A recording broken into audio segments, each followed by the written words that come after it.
सबसे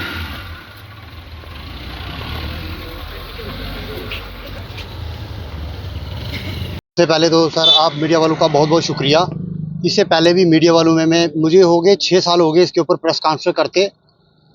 ये जो काम एंटी करप्शन ब्यूरो ने किया है बहुत ही बढ़िया किया है। मैं 6 साल से यही काम करने के चक्कर में पड़ा हुआ था कि ये काम होना चाहिए। बहुत ही करप्ट इंसान है। इसने मेरे से 50,000 और देसी मुर्गे और गाड़ियाँ, मेरा एक केस था पार्टीशन का सावलकोट में, उस पार्टीशन में इसने मेरे से कई बार गाड़ियाँ ली, कई बार इसने मुर्गे और 50,000 इस बंदे ने कैश मेरे से लिया हुआ है कि आपकी पार्टीशन करनी है, ये करना है, वो करना है। 5 साल तक इस बंदे ने लटका के रखा और उल्टा इस बंदे ने ऐसा काम किया कि कोर्ट के स्टेटस को, कोर्ट का जो स्टे था उसमें इस बंदे ने 3 मकान बनाए।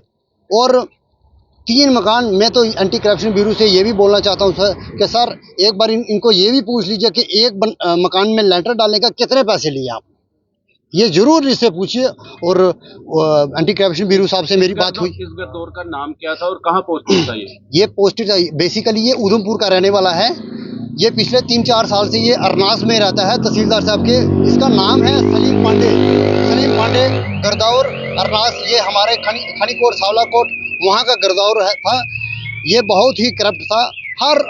कोई ऐसा बंदा नहीं है जिससे ये पैसे नहीं खाता था। ये अगर इसको एक बार थोड़े कदम भी देना था पहले ये पैसे मांगता था। और इसके बच्चे बाहर पढ़ रहे थे, हमने ये भी एप्लीकेशन एक बना के रखी थी, कल ये भी हम देने वाले थे कि भाई ये जो आउट ऑफ कंट्री में पढ़ रहे इतना खर्चा ये कहाँ से ला रहा है। ये इसकी अपनी सैलरी से तो इसका बजट बहुत ज़्यादा है। और मैं ये कहना चाहता हूँ कि एक बंदे ने ही कम से कम 300 लोगों से इसने पैसे लिए हुए हैं। हमारे जो रोड एक्वायर हुआ था, एक बंदे को बोला इसने 50-50 हज़ार दो, मैं आपकी गिरदौरियाँ लगाऊंगा, और वो झूठ फ्रॉड करके पैसे खा लिया। और एंटी करप्शन ब्यूरो का बहुत बहुत शुक्रिया सर। ऐसा ही होना चाहिए और ऐसा ही काम होना चाहिए, मत ये लोगों को थोड़ा राहत मिले। Thank you. मैं आरो खनीकोट का रहने वाला हूँ और मैं ब्यूरो एंटी करप्शन का बहुत बहुत धन्यवाद करता हूँ। यहाँ जो हमारे डिस्ट्रिक्ट रियासी में हैं उनका बहुत बहुत धन्यवाद। ये जो सलीम पांडे जो गिरदौर अरनास ब्लॉक में थे, यहाँ पे गिरदौर, इसको अरेस्ट करने के लिए मैं ब्यूरो एंटी करप्शन की जितनी भी रियासी की टीम है उनको बहुत बहुत बधाई देता हूँ। और मैं कहता हूँ कि इसी तरह आप काम करते हैं डिस्ट्रिक्ट रियासी में। इन्होंने हमारे खनीकोट और सोलाकोट में गरीब लोगों की इतनी लोटी की है, इतने गरीब लोग, आज इसको गरीब लोगों की बदुआ ने, गरीब लोगों की दुआ ने इसको इधर पहुंचाया है। क्योंकि 50,000 रुपया इसने मेरे से भी लिया है। और ऐसे ही कई साथी मेरे यहाँ आज इस टाइम जिनको मैसेज यहाँ पता लगा है वो सभी लोग यहाँ आए हुए हैं। और इस बंदे ने एक गिरदौरी लगाने के लिए 50,000 रुपया ये लोगों से लेता था। तो मैं सरकार, एडमिनिस्ट्रेशन, एलजी प्रशासन और सीएम प्रशासन से रिक्वेस्ट और गुजारिश करता हूं कि इस बंदे को छोड़ना नहीं चाहिए, क्योंकि इसकी बहुत बड़ी पहुंच है।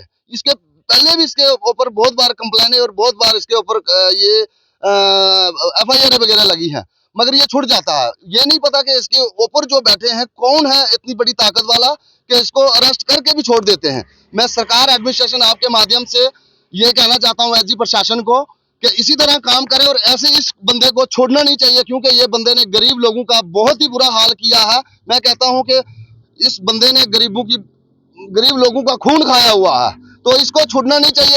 ये अंदर होना चाहिए, डिसमिस सर्विस फराहम होना चाहिए। और इसके बच्चे बाहर पढ़ रहे हैं और इसने जो भी कमाई की हुई है गरीब लोगों की अपने अकाउंट में नहीं रखे पैसे, अपने जो रिश्तेदार रिलेटिव हैं, और इसकी पूरी जांच छानबीन होना चाहिए।